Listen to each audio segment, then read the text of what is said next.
It begins with the lie of a flower, a lily. Thousands of them, their white throats open, screaming a silent, cloying scent of money and death into the air of the Willow Creek Country Club. That's what I remember first. The smell. People think of memory as a film reel, a series of images, but for me, it's always a scent.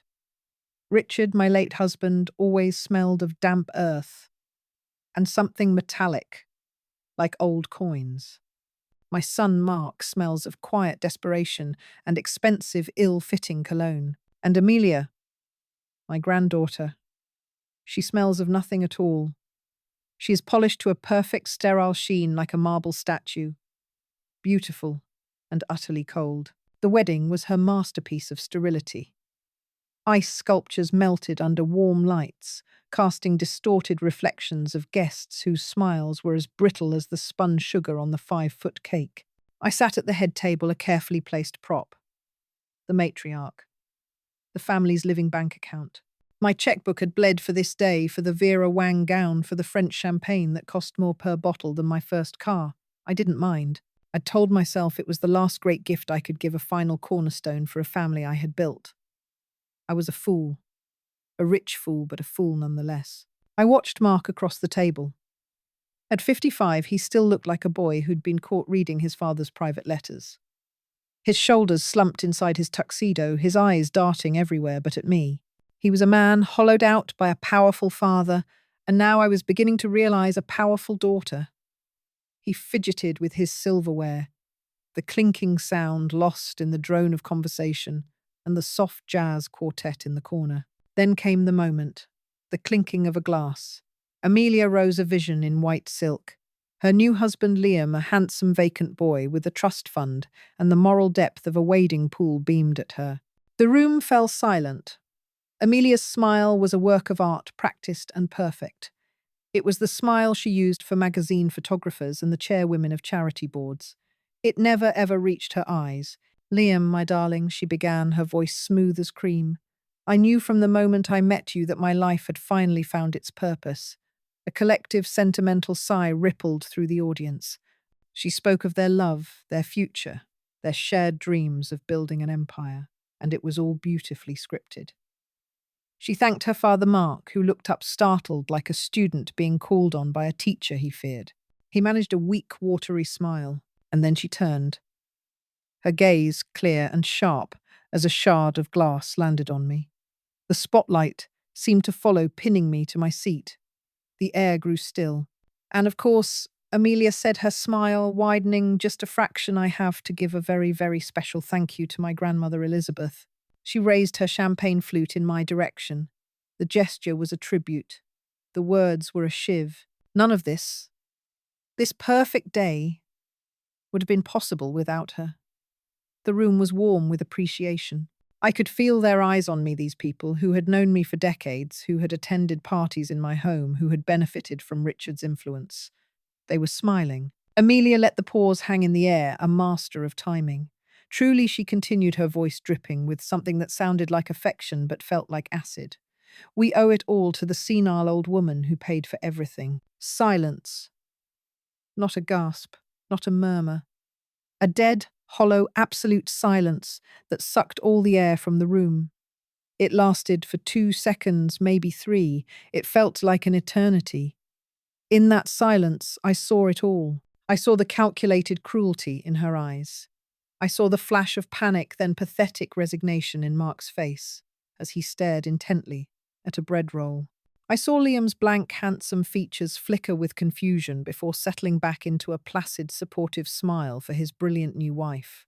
Then someone laughed, a nervous, choked bark of a sound from a table near the back. It was followed by another, then another. It wasn't a wave of laughter, not a genuine response. It was a ripple of discomfort, of people who didn't know what to do and so chose the path of least resistance. They laughed, with the powerful person, the young, beautiful bride, at the expense of the old woman in the corner. It was the laughter of sycophants, of cowards. It was the sound of my world cracking down the middle. I didn't move. I kept my back straight, my chin up. The crystal champagne flute in my hand was ice cold. the condensation slick against my skin. I focused on that feeling, the cold pressure in my palm. It was the only thing that felt real. The faces around me blurred into a collage of pity and contempt. They weren't looking at Elizabeth Blackwood, wife of the late great Richard Blackwood, a pillar of this community. They were looking at a caricature, a doddering old fool with a checkbook, the senile old woman. Amelia had not just insulted me, she had branded me. She had stood before 200 of Willow Creek's most influential people and publicly declared me incompetent. It wasn't a spontaneous jab. It wasn't a slip of the tongue fueled by champagne. It was a move. A cold, strategic move on a chessboard I hadn't even known we were playing on. This wasn't an insult. It was an announcement. It was the first shot fired in a war for my life, and its echo was the sound of my own family laughing. I looked at Mark one last time. He finally chanced to glance at me, his eyes full of a miserable cocktail of guilt and fear. Then he looked away, and in that moment I knew I was utterly, completely alone. And that's when the fear began to curdle into something else. Something hard and cold and sharp. Something that felt for the first time in a very long time like strength. The lilies smelled like a funeral. My own. The next day, the silence in my house was a physical presence. It was a heavy blanket smelling of lemon polish and old paper, and the lingering ghost of Richard's cigar smoke. A smell I'd never been able to fully scrub from the velvet curtains. The grand staircase, which had once echoed with the footfalls of children and party guests, was now just a silent, curving spine in the heart of a tomb. After the noise and the humiliation of the wedding, the quiet felt less like peace and more like a vacuum. The doorbell chimed, a sound so rare it made me jump. I knew who it was. They had called Mark's voice thin and reedy on the phone, insisting they needed to pop by. Not to apologize. I knew that much. You don't fire a cannon at someone and then apologize for the noise. I let them in myself. Maria, my housekeeper for 30 years, had the day off. Amelia swept in, first wearing cream-coloured trousers and a silk blouse. She looked like she'd stepped out of a magazine about how to look effortlessly wealthy. Mark trailed behind her, his suit from the wedding swapped for a golf shirt, and slacks an outfit that screamed suburban weekend. But his face screamed hostage. Grandma, Amelia said, kissing the air beside my cheek. You're looking rested. I'm 80 years old, Amelia. I'm not rested. I'm preserved, I said. My voice was dry, a rustle of dead leaves. They didn't laugh. They followed me into the cavernous living room, a room dominated by a fireplace big enough to stand in, and portraits of Blackwood ancestors who all looked perpetually disappointed. They sat on the stiff, antique sofa that no one ever found comfortable. I took the armchair opposite them, the one Richard had always used. It felt like sitting on a throne of ghosts. We were worried about you after last night. Mark began, his voice doing that thing where it tries to sound sincere and fails miserably. He couldn't look at me. He was studying a water stain on the ceiling like it was a fascinating work of art. Where are you? I asked, my voice flat. Amelia placed a perfectly manicured hand on his arm, a gesture of both support and command. Of course we were, Grandma. It was a long, emotional day. For everyone. She was already reframing it. My public execution was now an emotional day, which is why we need to talk. She reached down into a large, expensive leather tote bag and pulled out a glossy brochure. She slid it across the mahogany coffee table. The cover showed a sprawling, sun-drenched building with columns and manicured lawns. The title read, The Willows at Sunset Hills, A New Dawn for Your Golden Years. We found the most wonderful place for you, Amelia, said her voice, a gentle, persuasive purr. It's state-of-the-art. Chef-prepared meals, water aerobics, 24-hour nursing care. They even have a resident artist. You'd love it. It's not a home, it's a resort. I looked from the brochure to her face. Her smile was nailed in place. A resort, I repeated. And where is this resort, Amelia? It's just outside the city. A lovely drive, Mark chimed in, finally finding his voice. Peaceful, secure. Secure echoed. You mean locked. Mark flinched. Amelia's smile didn't waver. It's for your safety, Grandma. This house, it's too much. The stairs, the upkeep. We worry constantly. You've never once worried about the upkeep of this house, Amelia. You've only ever worried about what's in it and when you'll get it. The truth landed in the silent room with a dull thud. Amelia's mask finally slipped. Just for a second. A flicker of raw anger in her eyes as quick and deadly as a snake's tongue. Then it was gone, replaced by a look of profound, patronizing sadness. That's not fair, she said softly. That's the kind of thing that makes us worry. Your thinking gets confused sometimes, jumbled. My thinking is clearer than it's been in 20 years, I said, leaning forward. I know exactly what this is. You humiliated me in front of the entire town to set the stage, to plant the seed. Poor, senile Elizabeth. So that when you came here today to put me out to pasture, it would seem like an act of mercy, not a coup. Mark looked like he was going to be sick. Mum, please, don't you, Mum. Please me, Mark. You sat there and let her do it. You let your daughter call me a senile old woman after I paid $500,000 for her party. What did you think would happen next? That we'd all just go back to Sunday dinners. Amelia pulled another file from her bag. This one was not glossy. It was a thick manila folder filled with stapled documents. She placed it on the table next to the brochure. It made a solid final sound. This is the other part of the plan, she said, her voice now stripped of all pretense of warmth. It was cold, hard, and efficient. Paperwork. Just a few things to sign. I didn't need to look. I knew what they were. It gives me power of attorney, Mark mumbled, staring at his hands. To manage your affairs, the stocks, the accounts, and to list the house. It's a seller's market right now. We could get a fantastic price. Set you up for life at Sunset Hills. You'd never have to worry about a thing. I don't worry about things, Mark. I own them, I said. And I will not be managed. Especially not by you. You can't even manage your own backbone. The insult hit him like a physical blow. He slumped back into the sofa, defeated. He was a spectator at his own mother's dismemberment. Amelia took over completely. She was the one in charge. She had been all along. We knew you'd be difficult, she said, her tone businesslike. She tapped a perfectly polished nail on the folder. This is us trying to do this the easy way, the quiet way, the family way. And the hard way, I asked my heart, hammering against my ribs. But my voice was steady. It was the only part of me that felt steady. Amelia's smile returned, but this time it was all teeth. It was a predator's smile. The hard way involves doctors, the ones we've already spoken to. It involves assessments, affidavits from concerned family members. It involves a judge grandma, a judge who will hear from your loving, worried family about your confusion, your paranoia, your inability to care for yourself, or this massive, valuable asset. She leaned forward, her voice dropping to a conspiratorial whisper. We will have the courts declare you incompetent. We will get a conservatorship. And then we will do all of this anyway. The only difference is that by then your reputation, the one you and Grandpa Richard spent a lifetime building, will be in ashes, and you'll have no say in anything ever again. So, I'll ask you one more time. Sign the papers. Do it the easy way. She pushed the folder across the table. It slid to a stop just inches from my hand. I looked at the folder. I looked at my son, a 55-year-old coward. I looked at my granddaughter, a 25-year-old monster, wearing the face of an angel. They weren't just trying to take my money or my house. They were trying to take my name, my mind, myself.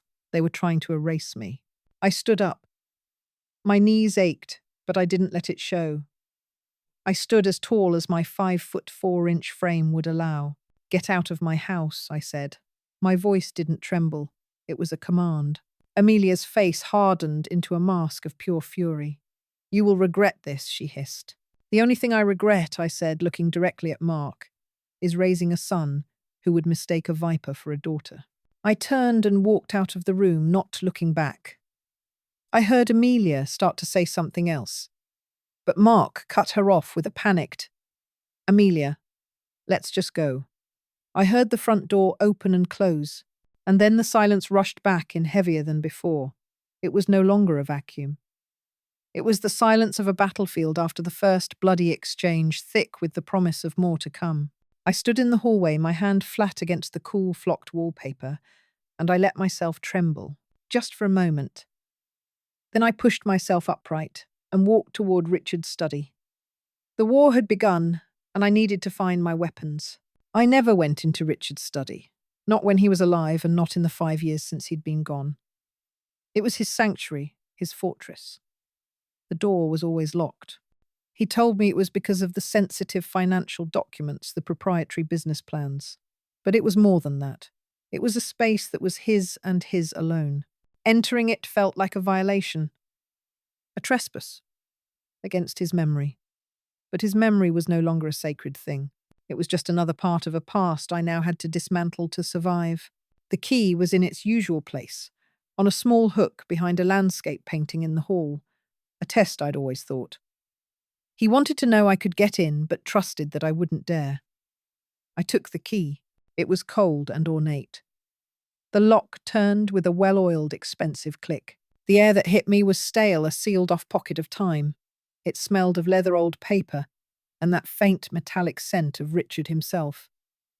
It was a room of dark wood and dark leather.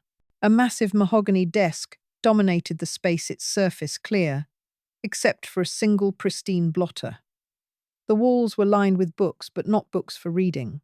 They were leather-bound sets, purchased by the yard, for effect. This room wasn't for work. It was for performance, the performance of being Richard Blackwood. I sat in his chair. It was hard, unforgiving, built for posture, not comfort. I felt small in it.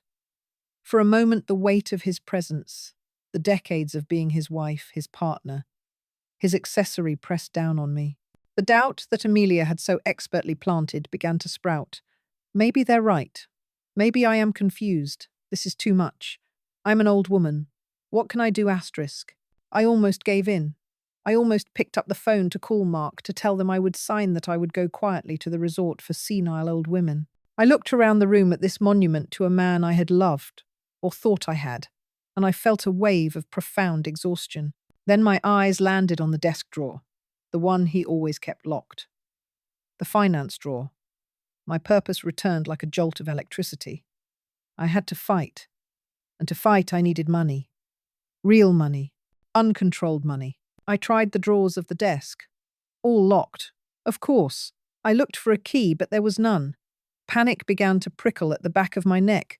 They had thought of everything. They had me boxed in. My gaze fell on a heavy brass letter opener on the desk, shaped like a miniature sword. I picked it up. It felt solid in my hand.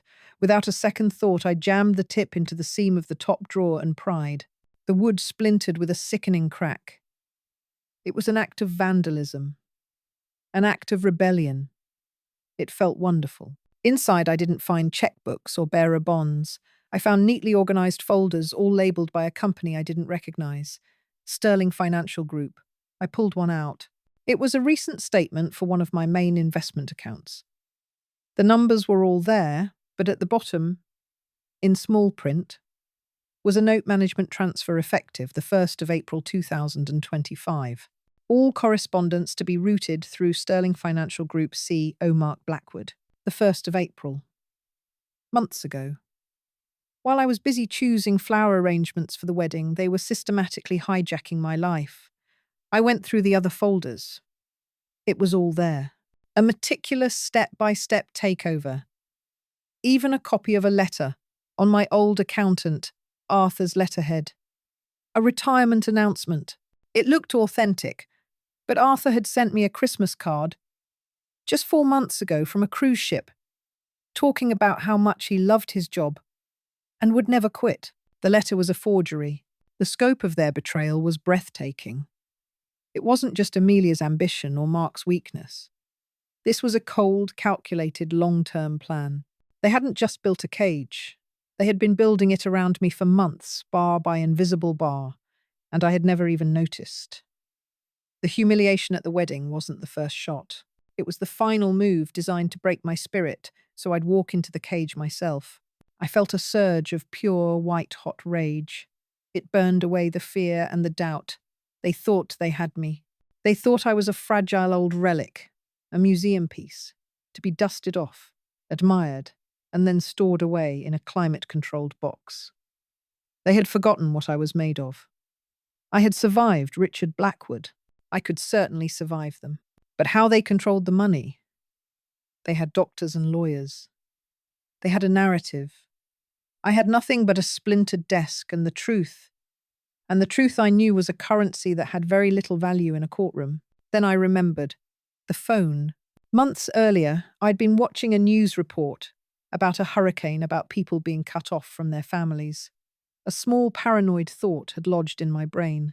What if something happened? What if the power went out? What if I needed help and couldn't get it? On a whim, I'd gone to a big box store in the next town over and paid cash for a cheap prepaid burner phone and a handful of top-up cards. I'd told myself it was for emergencies, a silly little precaution. I'd hidden it in a shoebox at the back of my closet, tucked away with old photographs and letters. It wasn't a silly precaution. It was an instinct. A subconscious recognition that the walls were closing in, long before I was willing to admit it. I retrieved the box. The phone felt flimsy and foreign in my hand. I powered it on. The screen glowed a small beacon in the darkening study. My hands were shaking, not from fear anymore, but from adrenaline. I opened the web browser. The small screen was hard to read, but I typed in the words, my thumb jabbing at the tiny keys. Aggressive elder law attorneys. The search results flooded the screen. Big firms with pictures of smiling silver-haired partners, law groups with names like Patriot and Heritage. I scrolled past them. I wasn't looking for a patriarch. I was looking for a shark. Then I saw a name. A smaller firm. C. Jennings Law. There was no photo of the founder, just a stark black and white website. The tagline was printed in bold, uncompromising letters. Your family thinks you're powerless.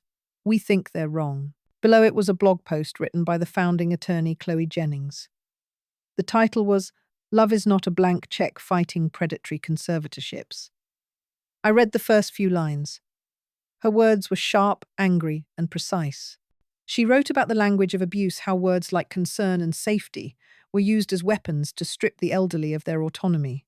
She wrote about financial gaslighting, about the subtle ways families isolate and control their elders long before a lawyer ever gets involved. It was like she had been a fly on the wall in my living room this morning. It was like she was writing my story. I found her number. Chloe Jennings. 30 years old according to her bio. A graduate of a top law school who had turned down jobs at massive corporate firms to start her own one-woman crusade. She was young, hungry. She had something to prove. So did I. I pressed the call button. It rang twice. A voice answered sharp and clear. Chloe Jennings.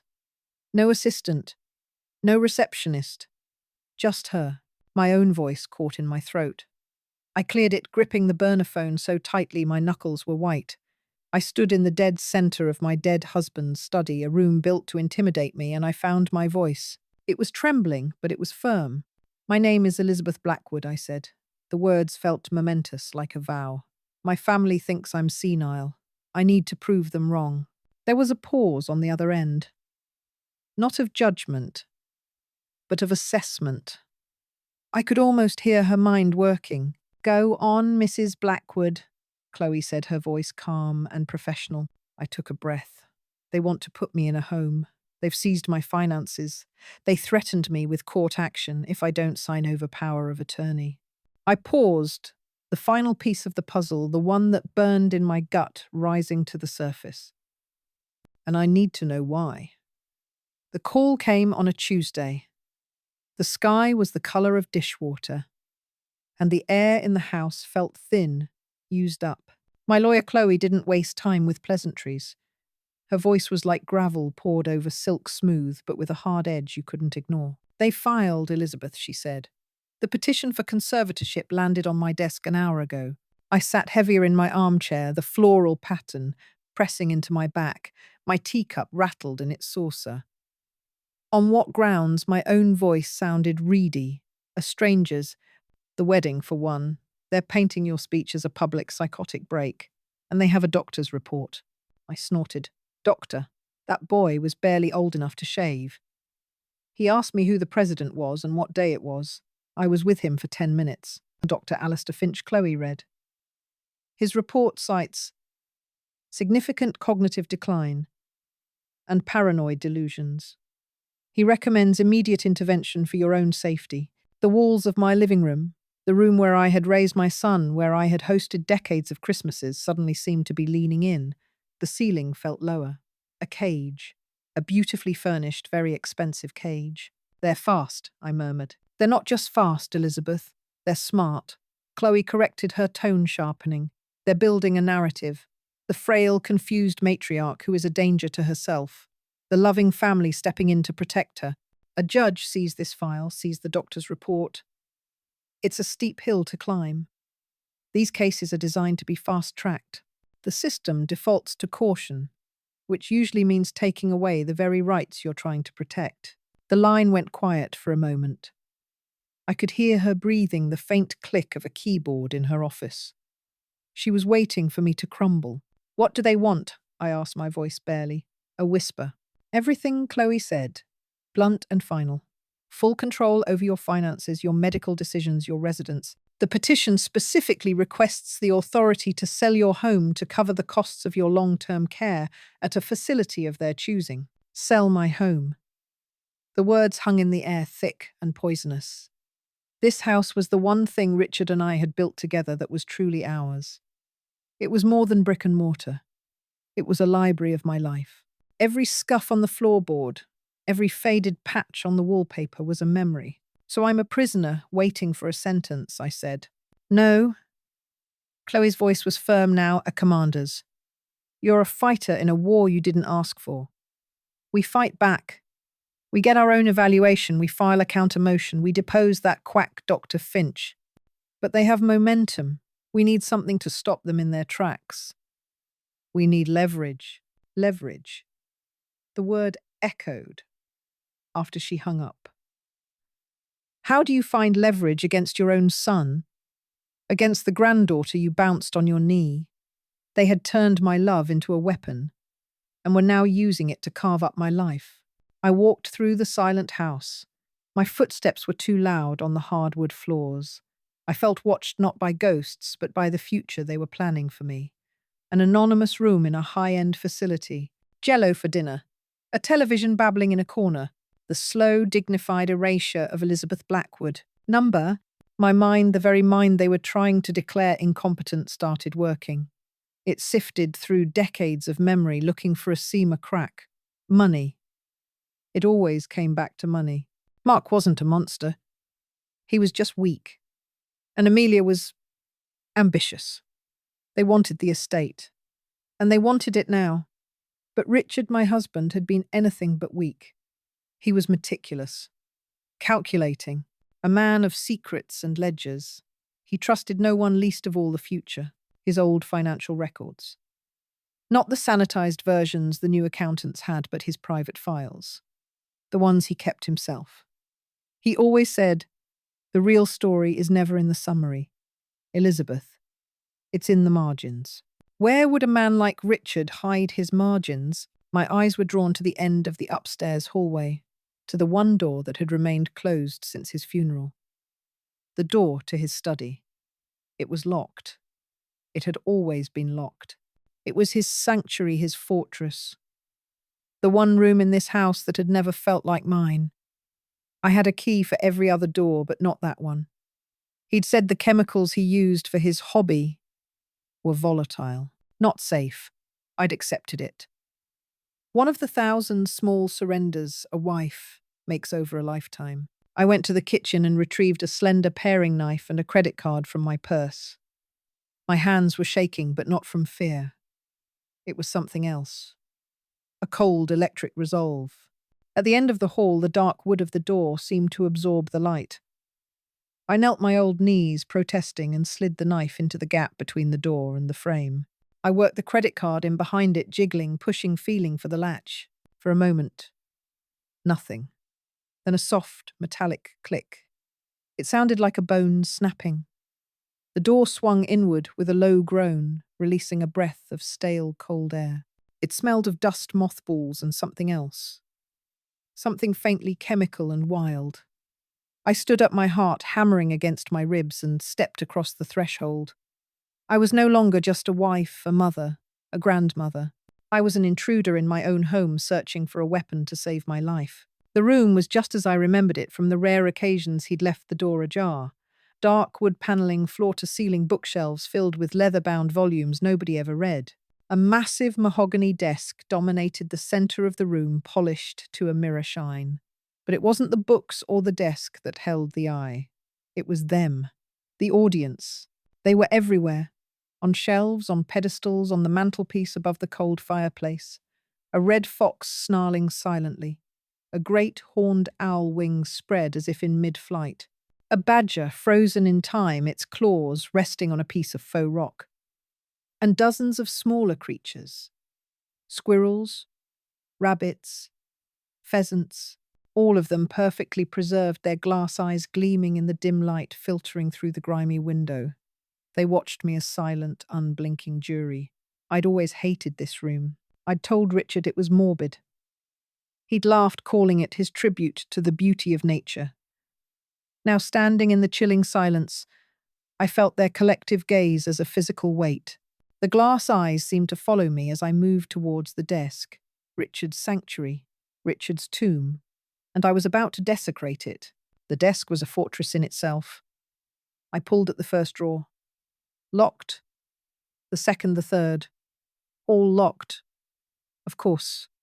Richard was a man of locks and keys, of compartments and hidden things. Panic, cold and sharp, pricked at the edges of my resolve. This was pointless. I was an old woman playing detective, and I was failing. Frustration boiled up in me, hot and bitter. I was going to lose.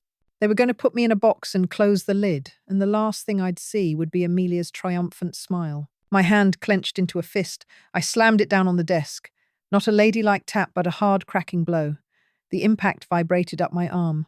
On a small pedestal near the edge of the desk, a glass dome rattled. It tilted, balanced for a heart-stopping second, and then toppled over the side. The crash was explosive in the dead quiet of the room. A crystalline shattering that made me flinch. On the dark, oriental rug lay a spiderweb of broken glass and a small, pathetic shape. A taxidermy sparrow. Richard had been particularly proud of that one. A perfect specimen, he'd called it. My anger evaporated, replaced by a dull dread. I knelt, my joints screaming in protest, to clean up my mess. I picked up the larger shards of glass, my fingers clumsy. The sparrow lay on its side, its little chest oddly misshapen from the fall. As I reached for it, my fingers brushed against the tightly packed stuffing, poking through a tear in its seam. Something was wrong. It wasn't soft. Beneath the cotton and wire, there was something hard. Something that didn't belong. My breath caught in my throat. My heart began a slow, heavy drumbeat against my ribs. I forgot about the broken glass. I forgot about the locked drawers. My focus narrowed to that tiny broken bird. With trembling fingers, I worked at the seam, pulling away the stiff, chemical-smelling stuffing. My fingernails scraped against cool metal. I pulled, and from the chest cavity of the dead sparrow, I drew out a small, tarnished object. It was a silver locket, oval-shaped, darkened with age. It was attached to a delicate broken chain. It felt cold in my palm, unnaturally so. I fumbled with the clasp. It was stiff-sealed by time and neglect. I used the tip of the paring knife to pry it open. Inside, protected under a tiny circle of yellowed plastic, was a photograph.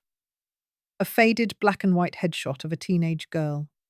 She had long, straight hair parted in the middle, and a shy, hopeful smile. And I knew her. The air rushed out of my lungs. The room tilted. The glass eyes of the fox and the owl and the badger seemed to press in on me. I knew that face. It had been in the Willow Creek ledger for months, on posters tacked to telephone poles. The face of Sarah Jenkins, a girl from the wrong side of the tracks who had vanished one summer night. In 1978, she was walking home from her job at the diner and just disappeared, never seen again. A cold that had nothing to do with the temperature of the room washed over me, starting in my gut and spreading through my veins until I was encased in ice. My mind, a frantic librarian, started pulling files from dusty shelves. Richard's hunting trips. He'd always gone alone. He'd come back days later, exhausted but with a strange, satisfied gleam in his eye, smelling of earth and something metallic. His obsessive privacy. The way he would lock himself in this room for hours, emerging with clean hands and a placid smile. His hobby. My husband's hobby. I looked from the locket in my hand to the dead sparrow on the floor. A trophy. This wasn't a tribute to nature. This was a tomb. And Sarah Jenkins was just the first ghost to whisper her name. The ice in my veins didn't melt. It hardened. The fear, the shock, the grief for a man I thought I knew, it all burned away, leaving behind something cold and pure and diamond hard. Resolve. I was no longer looking for financial leverage. I was standing in a graveyard, and the dead were beginning to speak. I stood up, my movements precise, economical. There was no more panic. There was only a task. My gaze swept across the room, seeing it clearly for the first time. It wasn't a collection of animals. It was a catalogue.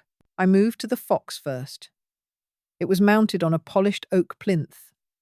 At its base, almost hidden, was a small engraved brass plate. I had to squint to read it.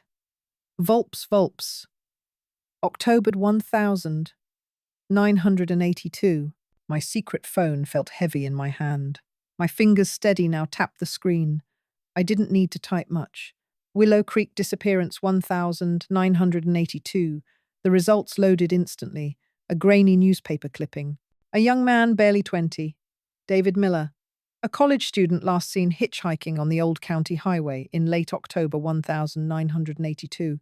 His case was never solved. My blood ran cold. Coincidence number A. Man like Richard. Didn't believe in coincidence. I moved to the next specimen. The great horned owl, its wingspan nearly 5 feet across, perched on a faux branch. The brass plate was larger. Bubo virginianus. May 1995. My fingers flew across the screen again. Unsolved Death, Willow Creek 1995. A girl this time. Maria Flores, 16. A runaway. Her body was found in the woods months later, but the cause of death was ruled undetermined. She disappeared in May. My breath hitched. I moved faster. A badger, Taxidia taxus, July 2003. A missing boy, Timothy Brand, age 12. He vanished from a local campground in July 2003. A massive search turned up nothing but one of his sneakers near the river. One by one, I checked them. A row of exquisitely preserved butterflies pinned to black velvet in a glass case. Each one had a tiny typed label underneath, Danaus plexippus. June 1988. Papilio polixenes, August 1991. And on. With every search, my stomach twisted tighter. A missing waitress. A transient who had been passing through town. Young people, vulnerable people, people whose disappearance wouldn't cause a major stir. People who would be forgotten. But Richard hadn't forgotten them. He had memorialized them. The truth was a physical thing, a black bile rising in my throat. He wasn't a hunter of animals, he was a predator of people. I needed to be sure. I needed to see. I returned to the kitchen, my movements robotic. I didn't get a paring knife this time. I got a box cutter and a pair of pliers. When I returned to the study, the animals no longer looked like morbid decorations. They looked like evidence lockers. I started with the fox. Its snarl seemed more menacing now. I laid it on its side on the floor. The stitches on its underbelly were fine, almost invisible. A surgeon's work. I took the box cutter, the cold plastic handle firm in my grip, and sliced through the thread. The seam opened with a dry ripping sound. The stuffing was dense, packed tight. I reached in with the pliers, pulling out clumps of treated cotton and excelsior. My fingers brushed against something small and hard. I pulled it free. It was a single earring. A small silver hoop with a tiny turquoise bead. I stared at it lying in my wrinkled palm. A trophy. A piece of David Miller. I felt nothing. The part of me that could feel horror had been cauterized. I was an automaton now, a machine with a single purpose. I moved to the owl. I sliced it open with the same methodical precision. This time it took longer to find. Tucked deep inside the chest cavity, wrapped in a small piece of oilcloth, was a pressed flower. An edelweiss, its white petals brown and brittle with age. Maria Flores had loved hiking in the high meadows. Her mother had mentioned it in a newspaper interview, crying as she spoke. She always loved the mountain flowers. The badger was next. Inside, I found a key. A simple brass house key, the kind that could open any number of doors. It was tied with a piece of rotting twine to one of the armature wires. Timothy Brand's family had moved away a year after he disappeared. They couldn't bear to stay in the house, waiting for a key to turn in the lock. It went on. Inside a squirrel, I found a single pearlescent baby tooth.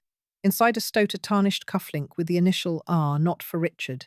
Inside a magnificent buck that stood in the corner, its antlers nearly touching the ceiling, I found the most chilling prize of all.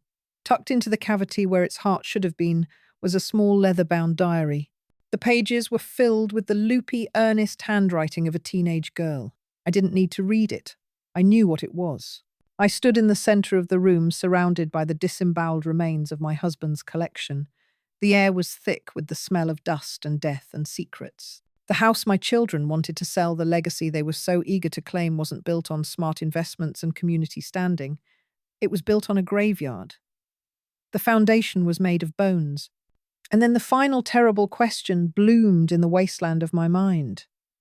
Why now? Why were Mark and Amelia so desperate to get me out of this house, to have me declared insane? It wasn't just about the money. It couldn't be. This secret, this monstrous 50-year secret, they had to be protecting it. They wanted me gone so this room would never be opened, so the ghosts would never speak. The gaslighting, the carefully orchestrated campaign to paint me as senile. It wasn't just about controlling my assets. It was about invalidating my memory. It was a preemptive strike against any flicker of recollection, any nightmare, any fragment of a dark truth that might surface from the depths of my mind after a lifetime of living with a monster. If the crazy old lady suddenly started talking about bodies and trophies, who would believe her? It was brilliant. It was diabolical. My eyes fell on a stack of old photo albums on a lower bookshelf, albums I hadn't seen in years. My hands moved of their own accord, pulling one free. The cover was worn leather. Blackwood family. 1980到1990. I opened it. There were the usual pictures. Mark's birthday parties. Family vacations to the lake. Christmases around the tree in the living room. I flipped the pages, a cold knot tightening in my stomach. And then I saw it. The photograph stopped my heart. It was from 1982. A teenage Mark, about 16 years old, stood proudly next to his father, in this very room. Between them on its plinth was the taxidermy fox. Richard's hand rested on Mark's shoulder in a gesture of paternal pride. But it was Mark's posture that stole the air from my lungs. He was beaming, his chest puffed out. His own hand was resting on the head of the fox, a gesture of ownership, of intimacy. He wasn't just posing with his father's strange hobby. I looked closer, my face inches from the page. I saw the look in my son's eyes. It wasn't just the simple admiration of a boy for his father. It was something deeper. A shared knowledge. A conspiratorial gleam. He was looking at his father with the reverence of a student for a master. He knew my son. My gentle, weak-willed Mark. He didn't just know about his father's crimes. He was an apprentice. The photo wasn't a family snapshot. It was a portrait of a succession. The album slipped from my numb fingers and fell to the floor with a soft thud. The betrayal was absolute, a physical blow that left me staggering. I had mourned my husband's secret. But my son's, this was a living wound. And Amelia, where did she fit? Her cruelty, her ambition, her chilling lack of empathy. It all made a terrible kind of sense. She wasn't just a greedy gold digger who had bewitched my son.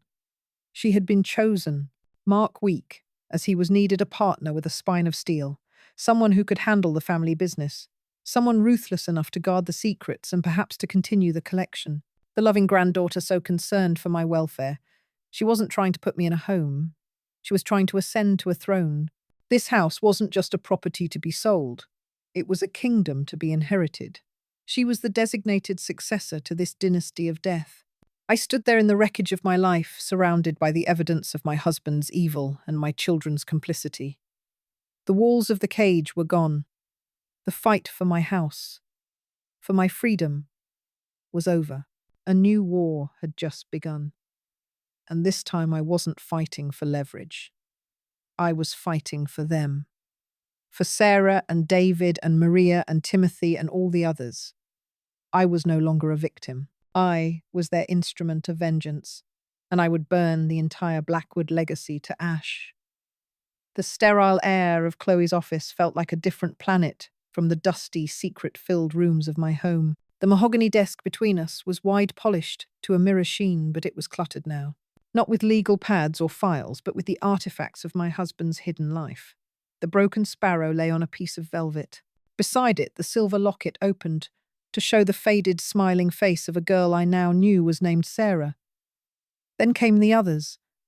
The small, tarnished silver earring shaped like a crescent moon, the single, impossibly small human tooth yellowed with age. Each item was laid out like evidence in a trial that had never happened. Each was a headstone for a grave that was never dug. Chloe, usually a whirlwind of sharp suits and sharper questions, was unnervingly still. She stared at the objects, her hands steepled under her chin, her knuckles white. She hadn't spoken for what felt like an hour, ever since I had finished my story. My voice, a dry rasp in the quiet room. Finally, she pushed her chair back, the soft squeak of the casters, a gunshot in the silence. She walked to the window, looking down at the bustling street below her. Back to me. I need to be clear, Elizabeth, she said, her voice tight-controlled. You are alleging that your late husband, Richard Blackwood, a man whose name is on the hospital wing, the library, and half the park benches in this town, was a serial killer, and that your son Mark was his accomplice, his apprentice, and that your granddaughter Amelia is now the heir to this legacy of horror, and their attempt to have you declared incompetent is a preemptive strike to protect the secret. I didn't flinch. Hearing it said aloud so clinically didn't make it any less true. It only cemented it. I am not alleging it, Chloe. I am stating it as fact. Those are his trophies. The dates on the pedestals of his collection, they match. Every single one. She turned from the window, and for the first time I saw past the professional lawyer. I saw a young woman not much older than Amelia, and she looked horrified. She looked sick. The police, she whispered more to herself than to me. We have to take this to the police. I gave a short, bitter laugh. It sounded like stones grinding together. Which police? Chloe, the Willow Creek Police Department. The one whose new headquarters Richard funded 5 years ago. The one where Chief Miller still sends a Christmas card every year to the Blackwood family, addressed to the Sistervis. House Richard wasn't just a resident of this town. He owned a piece of its soul. He bought and paid for its loyalty. Going to them would be like asking the fox to investigate a disappearance in the henhouse. The evidence would vanish. I would be committed to a psychiatric facility within 24 hours, my story dismissed as the tragic ramblings of a demented old woman. Mark and Amelia would make sure of it. Chloe sank back into her chair, the fight seeming to drain out of her. He was that insulated.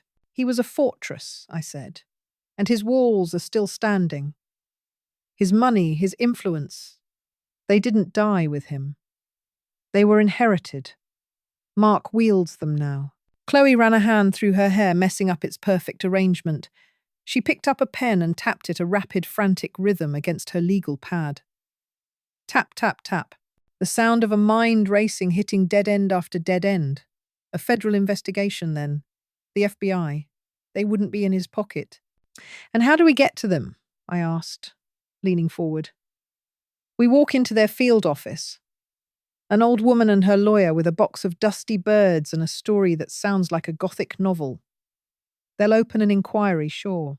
It will be slow. It will be quiet. Mark and Amelia will get wind of it from their society, friends from the lawyers on their payroll from someone Richard put in a position of power 20 years ago. They'll have time to shred documents, to move assets, to paint me as a vindictive, delusional mother. They will discredit us before the first agent is even assigned to the case. We have one shot at this, Chloe. It cannot be a quiet inquiry. It has to be an explosion. It has to be so loud and so public that no one, not the local police, not the DA, not any of Richard's old friends can cover it up. It has to happen in the light where they can't hide. Chloe stopped tapping the pen. She looked at me, her eyes narrowing with a new kind of focus. The horror was receding, replaced by the cold, calculating strategist I had hired.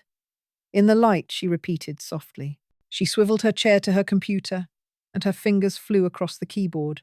She wasn't looking at legal databases. She was typing Amelia's name into a search bar. Amelia's Instagram profile flashed onto the screen. It was a gallery of curated perfection. Amelia clinking champagne glasses on a yacht. Amelia in a designer dress at a gallery opening. Amelia posing with Liam, their smiles flawless and empty. It was a life built for public consumption. Chloe scrolled silently, her expression grim. Then she stopped. She clicked on an image. It was a professionally designed invitation, all gold lettering and elegant filigree. Amelia stood beside it wearing a triumphant smirk. The caption read, "So thrilled to be chairing this year's Blackwood Foundation charity gala carrying on my grandfather's incredible legacy of giving back. Can't wait to see you all there. Number Blackwood Legacy, number Charity, number Gala, number Willow Creek." Chloe tapped the screen with her fingernail. "The Blackwood Foundation's annual charity gala," she read aloud. "Next Saturday. The biggest high society event of the year in this state. The governor will be there. Senators, CEOs, everyone they've spent a lifetime cultivating." She looked from the screen to the horrifying little pile of evidence on her desk, and then to me. A slow, dangerous smile spread across her face. It was the smile of a hunter who had just seen the prey step out from the trees. "They use their public image as a shield, Elizabeth," she said, her voice a low, intense hum. "Their name, their legacy, their philanthropy. It's the armor that makes them untouchable." She leaned forward, her eyes locked on mine, gleaming with a terrifying, brilliant idea. "So we'll use it as a weapon." The days that followed were a blur of clandestine activity. My sprawling, silent house became a war room. Chloe was the general, and I was her sole determined soldier. We found our video editor through a discreet online network Chloe used for sensitive case materials. He was a young man named Alex who worked out of a small apartment 2 towns over. He had a pale, serious face and asked no questions, a quality Chloe assured me was worth more than his considerable technical skill. He came to the house after dark, slipping in through the back garden entrance like a ghost. We set up in Richard's study, the very room where the nightmare began. Surrounded by the glass-eyed stares of the taxidermy collection, we began to build our bomb. The first step was the most difficult, the phone call. My hand trembled as I picked up the receiver of the landline, the one I knew they monitored. I took a deep, shuddering breath, summoning the image of Amelia's sneer at the wedding. I had to become the woman. She believed I was broken, confused, defeated. I dialed her number. She answered on the second ring, her voice sharp and impatient. "What is it?" I let a quaver enter my voice. "Amelia, it's Grandma." "I know who it is," she snapped. "I have caller ID." "What do you want? I'm busy." I just wanted to talk," I said, making my voice small and thin. I let a long pause hang in the air, filled with the static of my feigned hesitation. "About everything. The house. The papers." I could practically hear her roll her eyes. "There's nothing to talk about. You sign them, or we see you in court. The hearing is scheduled. It's that simple." "No, please," I begged, squeezing the receiver until my knuckles ached. I let a tear slide down my cheek, not for her, but for the part of me that had to stoop to this. "I've been thinking. You were right. Mark was right. I'm just so tired. This house is too much for me. The memories, they get jumbled." There was a silence on the other end. I could feel her picturing her sensing victory, the predator, smelling blood in the water. "What are you saying, Grandma?" Her voice was softer now, laced with a venomous, patronizing sweetness. "I'll sign the papers," I whispered, letting my voice crack. "I'll do whatever you and Mark think is best. I don't want to fight my family anymore." I heard a muffled sound, and then Amelia's voice, distant, talking to someone. "She's caving. I told you she would." Then she was back on the line, her tone dripping with false sympathy. "Oh, Grandma, I'm so glad you're finally seeing reason. We're only doing this because we love you. We want what's best for you. I know I lied. I do. And I want to make it right. I want to show everyone that we're a family. United." I took a breath. This was the critical move. The gala, the Blackwood Foundation gala on Saturday. I read about it. "Your grandfather would be so proud of you." "He would be," Amelia said, her voice puffing up with pride. "I want to come," I said quickly, and I wanted to say something, publicly. "I want to get up on that stage and tell everyone what a wonderful job you and Mark are doing. How you're carrying on Richard's legacy. I want to announce a donation, a significant one, from my personal accounts, to the foundation, to show my support, to put all this ugliness behind us." The silence on the other end was electric. I had offered her the one thing she craved more than money, public validation. A grand public surrender from the old woman she had humiliated, reframing it as a loving tribute to her own glory. It was perfect PR. It was irresistible. "She wants to make a speech at the gala," she said, her hand clearly over the receiver again. I heard Mark's muffled voice in the background, skeptical at first, then greedy. The words, "massive donation," must have done the trick. Amelia came back on the line, her voice syrupy. "Grandma, that is. A wonderful idea. It would mean so much to us, to the foundation. It would show the whole world that we are a strong, united family. I'll have my lawyers draw up the donation papers," I said, keeping my voice frail. "And maybe we could have a little tribute for Richard, some photos on the big screen while I speak. Happy memories." "Of course," Amelia said instantly, her mind already spinning with the optics. "Of course, Grandma. We can arrange that. Send over whatever photos you like to the event coordinator. This is going to be perfect." "Thank you, my dear," I whispered.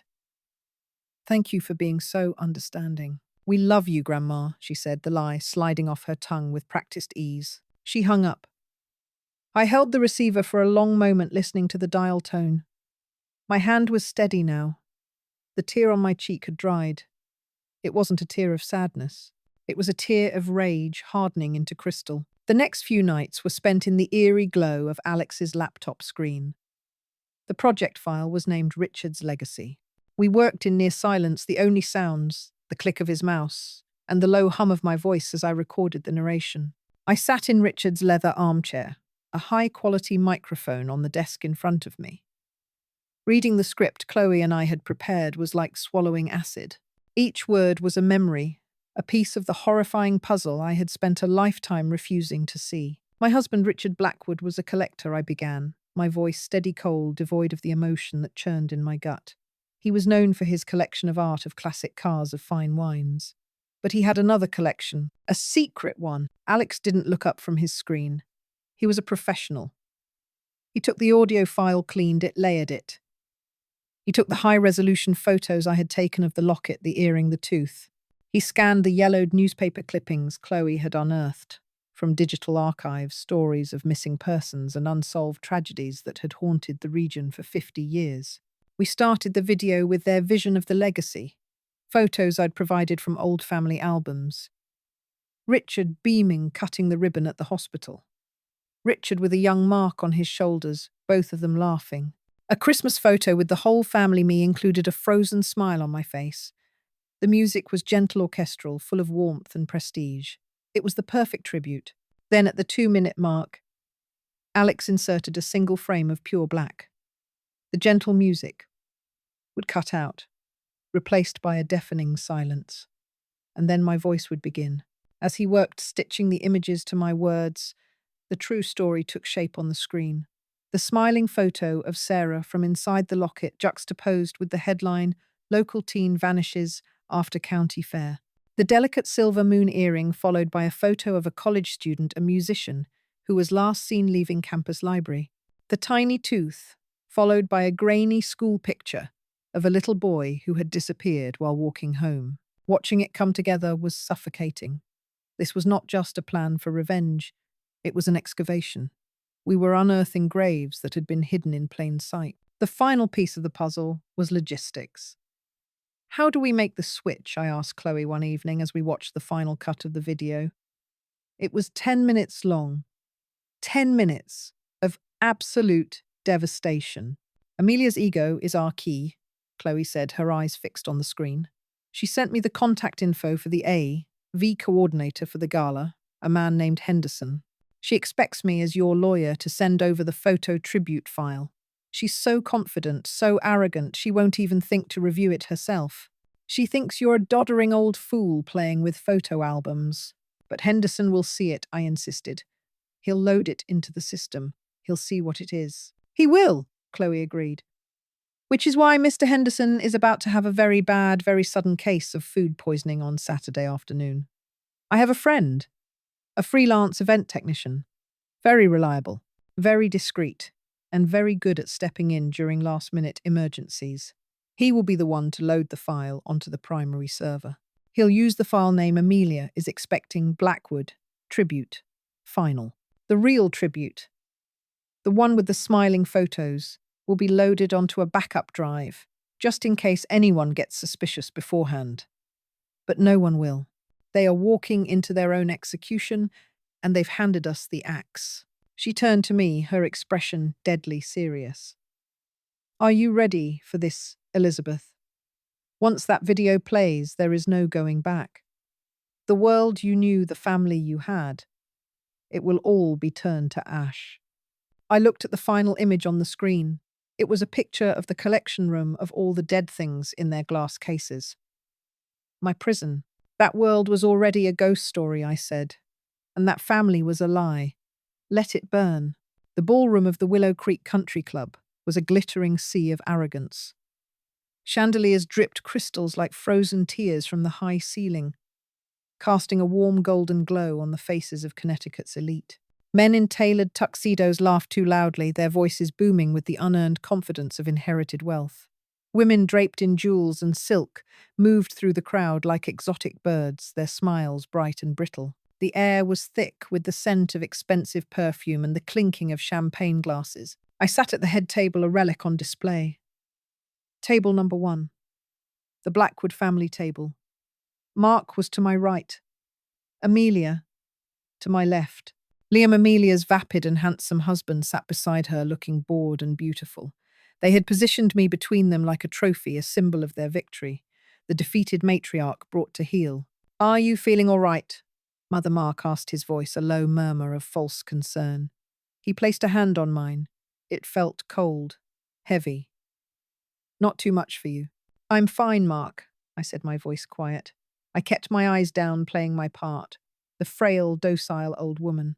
Amelia leaned in, close, her breath smelling of champagne and malice. "Remember what we talked about, Grandma? Keep the speech short and sweet. Focus on the donation. No one wants to hear you ramble." She patted my arm, her nails digging in just slightly. "We're all so proud of you for being so sensible." I just nodded, a faint, vacant smile on my lips. Inside my heart was a cold, heavy stone in my chest. I scanned the room. I saw them all. The police chief, laughing with a state senator. The district attorney, deep in conversation with a banking CEO.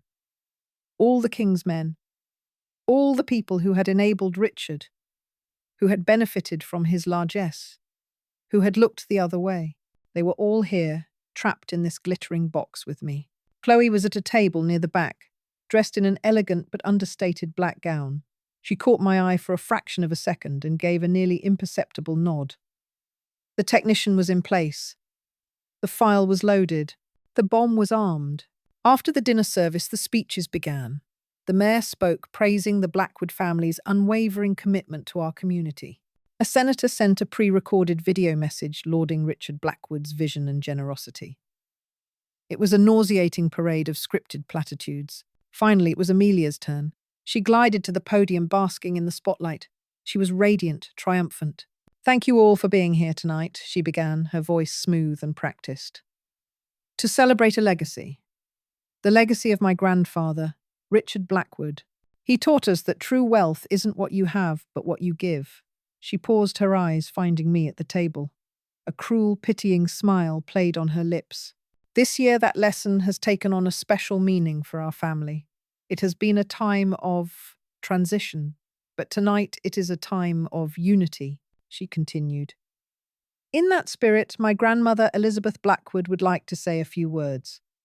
And to honor my grandfather's memory, she has requested we play a short video tribute, a collection of happy memories to celebrate a life well lived." A smattering of polite applause rippled through the room. Amelia gestured to the two massive screens that flanked the stage. "Grandma." I rose slowly, my joints feeling stiff.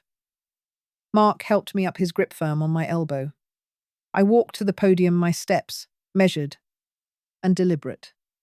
I didn't look at the crowd. I looked at Amelia. I looked at Mark. I watched their smiling, self-satisfied faces as the lights in the ballroom dimmed. The video began. Just as we'd designed, it started with the lies. The gentle orchestral music swelled. Photos of Richard the philanthropist, the loving father, the pillar of the community filled the screens. Richard and I on our wedding day. Richard holding a newborn Mark. Richard with Amelia on a sailboat, her hair flying in the wind. I saw Mark nod in satisfaction. Amelia's smile widened. In the audience, people murmured their approval. It was all going perfectly according to their plan. The music reached a crescendo as a photo of Richard, Mark, and Amelia. 3 generations of Blackwoods appeared on the screen. Then blackness. The sudden absolute void on the screens was jarring. The music cut out, replaced by a thick, profound silence that swallowed the entire ballroom. A nervous cough echoed from the back. Someone muttered technical difficulties. Amelia's smile faltered. She glanced nervously at the AV booth. Mark shifted in his seat, and then my voice filled the room. Not my frail in-person voice, but the one we had recorded. It was cold, clear, and utterly calm. It was the voice of judgment. My husband, Richard Blackwood, was a collector. A confused murmur rippled through the crowd. Mark's head snapped towards the stage. Amelia's face was a mask of disbelief. He was known for his collection of art, of classic cars, of fine wines. But he had another collection. A secret one. On the screens, the first image appeared. A high-definition clinical close-up of the small silver locket. My recorded voice continued, devoid of all emotion. This locket belonged to Sarah Jenkins. She was 17. The image of the locket was replaced by a newspaper clipping. Local teen vanishes after county fair. Beside it, a black and white photo of Sarah's smiling, hopeful face. A gasp went through the room. It was sharp, collective, like a sudden intake of breath before a scream. The next image appeared, the tarnished crescent moon earring. This earring belonged to Catherine Mills. She was 20. A music student. The news clipping, college student missing foul play, suspected. A photo of a young woman with dark, intelligent eyes. People were starting to pull out their phones. The live stream, the one Amelia had promoted so heavily, was broadcasting this to thousands. On a phone screen near the front, I could see a torrent of comments flying by. Shock, horror, confusion. Then the image of the tiny yellowed tooth. This tooth belonged to a little boy named Daniel. He was 8. The school picture of a child with a gappy, innocent smile. The headline, "Search continues for missing child." The room erupted. It wasn't just murmuring now. It was a roar of disbelief and dawning horror. A woman screamed. Someone else sobbed. The police chief was on his feet, his face pale, shouting into his phone. The district attorney looked like he was going to be sick. The video continued relentlessly. Image after image. A pressed flower, a single cufflink, a child's barrette. Each one followed by a name, a face, a story of a life cut short. The victims of Richard Blackwood. Amelia was frozen, her face, ashen, her mouth hanging open in a silent scream. Mark finally broke. With a strangled roar of fury and panic, he lunged from his chair, trying to storm the stage, to unplug something to make it stop. Two security guards, reacting on instinct, tackled him before he got 3 steps. He thrashed on the floor, screaming, "Turn it off, turn it off," but it was too late. The secret was out-detonated in the heart of their world. The video ended with a final chilling image: the taxidermy room, the silent menagerie of death, the glass eyes staring out into the horrified ballroom. My voice delivered the final line. He was not a hunter of animals. The screens went black. The chaos was absolute. People were shouting, crying, rushing for the exits. The press, who were there to cover a society party, were now documenting the unmasking of a monster, their camera flashes strobing like lightning in the dark. Amidst the pandemonium, I stood at the podium untouched. The live stream cameras, abandoned by their operators, were still running, their red lights blinking. They were focused on me. I looked past the chaos, my gaze landing on Amelia. She hadn't moved. She was just staring at me, her perfect, curated world shattered into a million pieces around her. Her face was a canvas of pure, undiluted horror. I leaned into the microphone, my real voice frail but clear, cutting through the noise. This, I said, looking directly at my granddaughter, ensuring her face was the last thing I saw. This is the true legacy of the Blackwood family. Not charity, but this. And then, cutting through the screaming and the panic, another sound began. Faint at first, then growing steadily, undeniably louder. The sound I had been waiting for, the rising, urgent wail of approaching sirens. The last note of my voice hung in the air, a guillotine blade that had just fallen. For a moment, there was only silence, a thick, suffocating silence, where 1,000 horrified minds tried to process the impossible. The projector screen behind me was a stark, brutal altar, displaying a close-up of a child's molar nestled in cotton next to a fading newspaper clipping of a smiling girl with a missing tooth. Then the silence shattered. It wasn't a gasp. It was a single collective primal sound. A wave of revulsion and disbelief. A woman in the front row, draped in diamonds that suddenly looked like chips of ice, choked on her champagne. A man, the mayor, whose face had been a mask of jovial confidence, was now the colour of old parchment. His eyes were fixed on the screen, then darted to Mark, not with sympathy, but with pure animal terror. Mark was already moving. He launched himself from his chair, a strangled roar tearing from his throat. Lies. It's all lies. She's senile. She's insane. He stumbled, knocking over a table of crystal glasses that smashed onto the marble floor, the sound sharp and violent. Security guards hired for the gala moved to intercept him, but they were hesitant, confused. This wasn't a drunk guest. This was the collapse of an entire world. Amelia was frozen.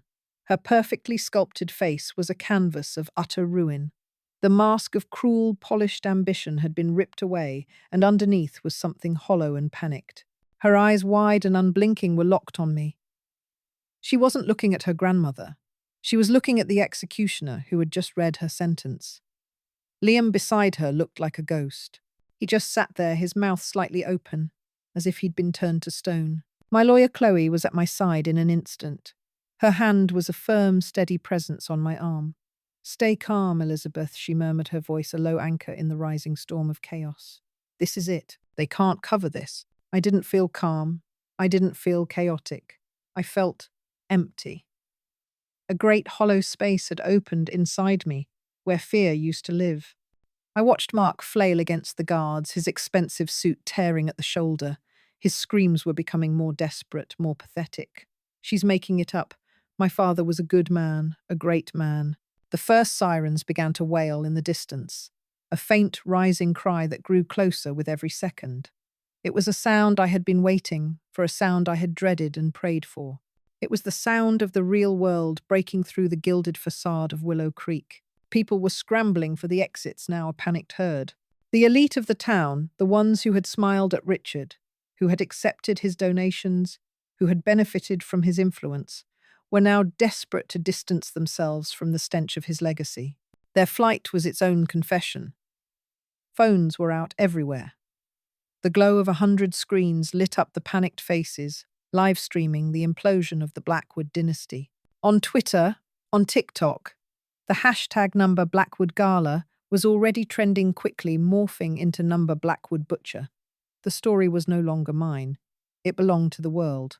State police troopers were the first through the doors, not local officers. That had been Chloe's insistence. They moved with a grim, practiced efficiency, sealing the exits, their faces hard and unreadable. The gala was no longer a party. It was a crime scene. A federal agent, a woman with sharp eyes and a no-nonsense haircut, approached the stage. She ignored the chaos, her focus entirely on me. "Mrs. Blackwood," she asked, her voice cutting through the noise. "I'm Special Agent Davies, FBI. We need to speak with you." "Of course," I said, my voice steady. Chloe stepped forward. "My client will cooperate fully. But first, I have a motion to file." She held up a tablet, the screen glowing. "This is a live feed to the emergency chambers of Judge Alistair Hayes.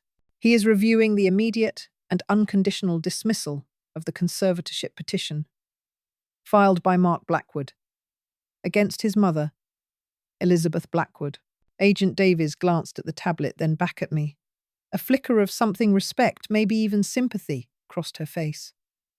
"I have a feeling that won't be a problem," she said dryly. As if on cue, a notification pinged on Chloe's tablet. She looked at it and smiled, a thin, sharp, triumphant smile. "The petition has been dismissed," she announced, her voice clear and loud enough for those nearby to hear, "with extreme prejudice. The court has also issued an apology to Mrs. Blackwood for the distress caused by this frivolous and malicious action. It was a small thing, a legal formality in the midst of a hurricane, but it felt like the first clean breath of air I had taken in years. I had my name back. I had my mind back. They took Mark first. He didn't fight anymore.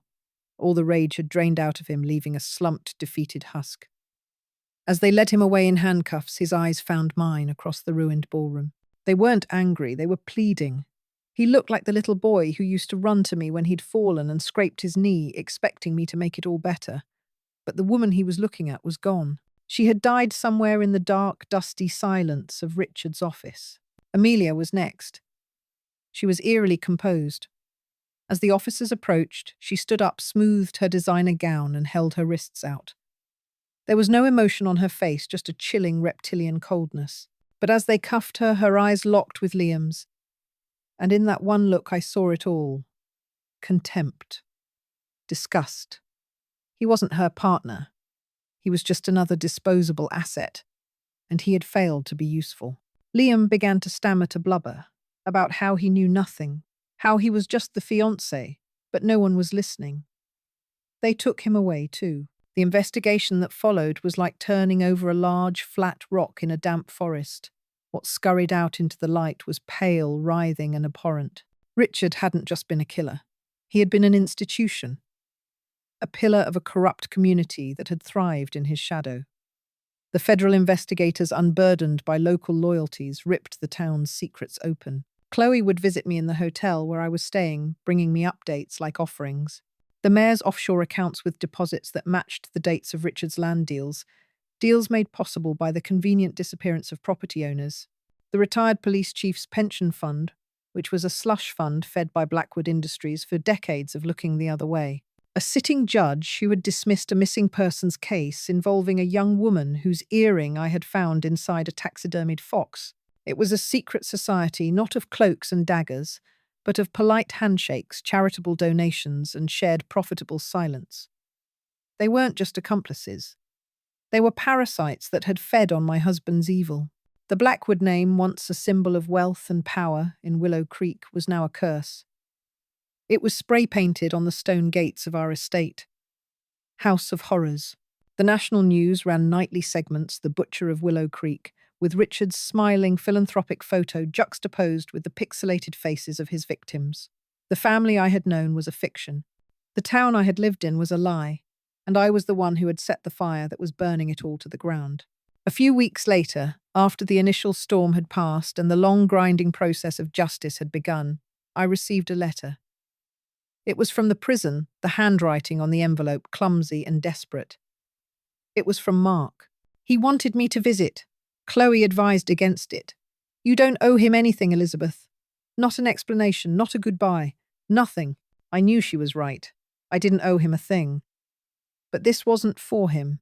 It was for me. It was the last chain, and I needed to break it myself. The visiting room was a symphony in grey.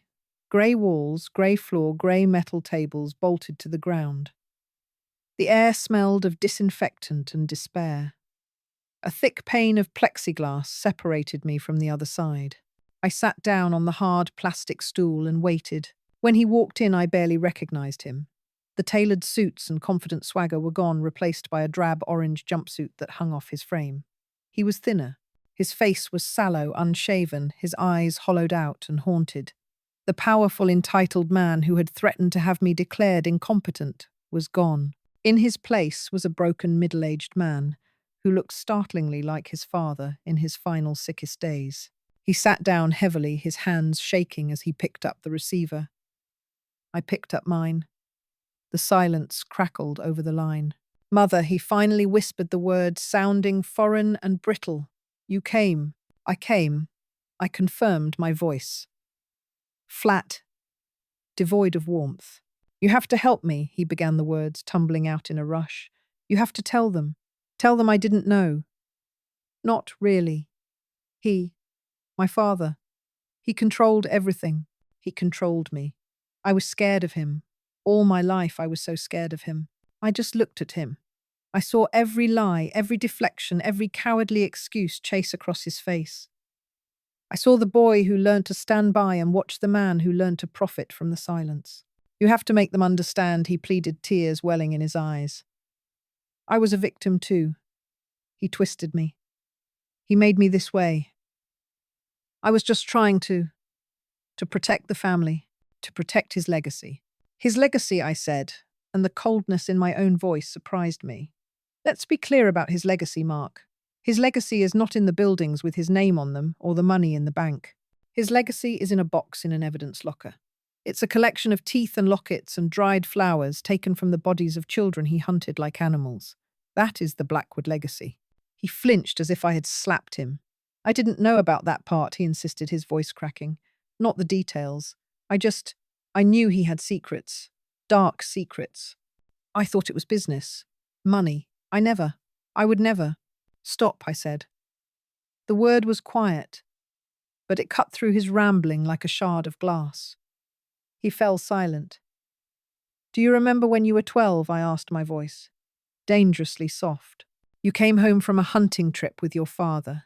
Your jacket was torn, and there was blood on your sleeve. Not animal blood. You were pale, terrified. You wouldn't speak for 2 days. I asked you what happened. I begged you. And you looked at me with the eyes of a child, and you lied. You said you fell. But I saw him, Mark. I saw your father in the doorway behind you, and he was smiling. He was proud. He stared at me, his mouth agape. The memory buried for decades was now exposed raw and undeniable. You knew, I continued, pressing the truth into him like a thumb on a bruise. You may not have known every detail, but you knew the nature of the beast. You felt its breath on your neck. And you had a choice. You could have run. You could have screamed. You could have come to me. But you chose to become his apprentice. You learned to keep his secrets. You learned to value his approval more than your own soul. No, he whispered, shaking his head. No, that's not how it was. It's exactly how it was, I said, my voice rising with a cold, hard clarity. And you made another choice. Just a few months ago. You came to my house with that venomous girl you allowed to be my granddaughter, and you threatened me. You tried to gaslight me, to lock me away, to erase me. Not just for the money. You were terrified, I might remember. You were terrified that the senile old woman might just be the last living witness. I leaned forward, my eyes boring into his. You made your choice, Mark. You made it the day you decided his secrets were worth more than my sanity. You chose the monster over your mother. You chose the tomb over the living. So don't you dare call yourself a victim. You are a collaborator. You are the groundskeeper in the graveyard your father filled. He was openly sobbing now. Great, heaving, pathetic sobs. Please, Mother, the lawyers. They say I'll be in here for the rest of my life. Amelia. She's blaming me for everything. They have nothing. Please. The money. You can use the money to get me a better defense. I almost laughed. The sound was harsh and ugly in the sterile room. The money, I repeated. Ah, yes, the money. You should know. I've been quite busy. He looked up, a flicker of desperate hope in his wet eyes.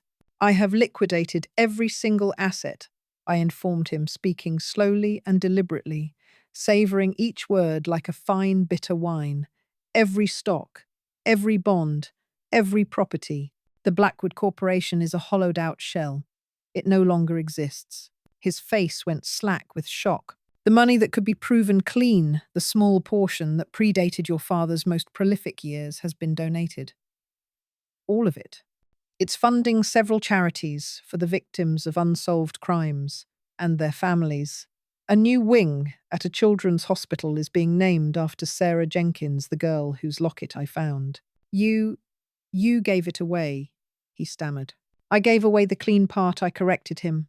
The rest of it, the vast, filthy fortune built on blood and silence, I'm leaving that for the state to seize. Let them fight over the poisoned spoils. Let them claw at the bones. It is no longer my concern. Or yours. He stared at me, the full weight of my words, finally crushing him. He had nothing.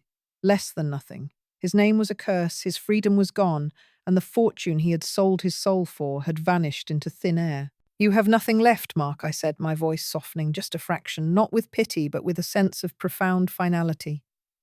No money. No reputation. No family. All you have is the truth. I suggest you learn to live with it. I placed the receiver gently back in its cradle, cutting off the sound of his ragged breathing. I stood up from the hard plastic stool. He pressed himself against the plexiglass, his hand flat against it, his mouth forming the word mother one last time. I didn't look back. I walked toward the heavy steel door, my footsteps echoing in the grey room. With each step I felt a weight lifting. It wasn't just a bond being broken. It was a surgical excision, a cauterization of a gangrenous limb. I walked out of that prison into the clean, cold air, and I did not feel like I had lost a son. I felt like I had finally truly survived my husband. The house on Willow Creek Lane was scheduled for demolition on a Tuesday. I had asked to be allowed inside one last time. The police tape was gone, but the spray-painted insults remained a final ugly epitaph. The front door creaked open into a cavern of echoes. Everything was gone. The furniture, the rugs, the paintings, all sold or disposed of. All that remained were pale rectangles on the walls where art had once hung, and the faint indentations in the dust where heavy furniture had sat for decades. The house was a hollow shell, its ghosts now exposed to the harsh light of day pouring through the bare windows. I walked through the empty rooms. My footsteps were loud on the hardwood floors. This was the living room where Richard had held court. This was the dining room where we had hosted so many silent, tense dinners. This was the grand staircase that Amelia had descended like a queen on the morning of her wedding. They were just spaces now, boxes of air and memory. I climbed the stairs and walked down the hall to his office. The door was ajar. The room had been stripped bare by the investigators. The horrifying collection was gone, tagged and bagged as evidence. The desk was gone. The bookshelves were empty. It was just a room. A plain, empty room at the end of a hall. The evil had not been in the walls. It had been in the man. And with him gone, the house was just wood and plaster and glass. It held no power over me anymore. I stood there for a long time in the center of the silent, empty house. I had no family left. My son was in prison. My granddaughter was a sociopath who despised me. My husband was a monster whose true face the world now knew. I was utterly and completely alone. But I was not lonely. For the first time since I was a young bride stepping over the threshold of this house full of naive dreams, I was free. The golden cage had been dismantled. The secrets that had held me prisoner were secrets no more. My life was no longer defined by Richard or by Mark or by the name Blackwood. It was a blank page, a terrifying, exhilarating blank page. The final scene isn't in that house. It's somewhere else entirely. It's in the clean, anonymous hum of an airplane cabin cruising at 30,000 feet. I am sitting in a window seat. I have one small plain bag in the overhead compartment. It contains everything I own. A few changes of clothes, a book, my passport, and the court order that affirmed my sanity and my freedom. The flight attendant asks if I need anything. I just smile and shake my head. I don't need a thing. I don't look back at the receding land below. I don't think about the rubble of the house or the wreckage of the family. I don't dwell on what I have lost, because the loss was an illusion. You cannot lose what was never truly yours. My family, my home, my life, they had all belonged to Richard's darkness. Now I belong only to myself. I look forward, out the window. Below me, a blanket of white clouds stretches to the horizon. Above me, the sky is a brilliant, piercing, and endless blue. It's an open sky, a sky with no destination and infinite possibilities. The story doesn't end on the ashes of my past. It begins here, in the quiet hum of the engines, on the vast, beautiful, and terrifying promise of what I have just gained.